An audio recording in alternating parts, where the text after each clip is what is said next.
l'histoire d'un père qui n'a pas été beaucoup là, qui reçoit un jour un coup de fil. On lui dit il faut que tu rentres tout de suite, ton fils a été enlevé. C'est un homme civilisé qui plonge dans des choses terribles qui font qu'il devient un animal.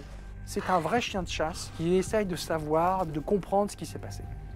Ça faisait très longtemps qu'on parlait de ce projet avec Christian. On a discuté d'un concept fou. Très vite, j'ai eu envie de proposer à Guillaume Canet de se mettre finalement dans la peau du personnage. Je lui ai dit, voilà Guillaume, c'est un mec qui sait rien. Est-ce que tu acceptes de faire un film sans rien savoir? Il m'a dit, si on fait le film de cette manière-là, ça sera sans scénario. Moi, j'avais rien le droit de savoir, je parlais avec personne. Le soir, j'étais dans un hôtel à part, tout seul. Ils étaient entre eux, les techniciens n'avaient pas à me parler. J'arrive devant cette baraque qui est paumée, plein dans la neige. J'approche tout seul, puis là, je vois un mec sortir d'un tas de bois avec une caméra. Puis j'ai toujours la voix de Christian derrière. On monte les escaliers, on est dans le noir. Il y a le cadreur qui est derrière, on sait pas ce qui va se passer. Je suis complètement dans un état que je ne peux pas trouver en tant qu'acteur. Et c'est comme ça tout le temps, quoi. Les surprises que j'ai eues pendant le film, c'était dingue. On a l'impression de vivre complètement la situation. C'est des scènes qui sont fortes.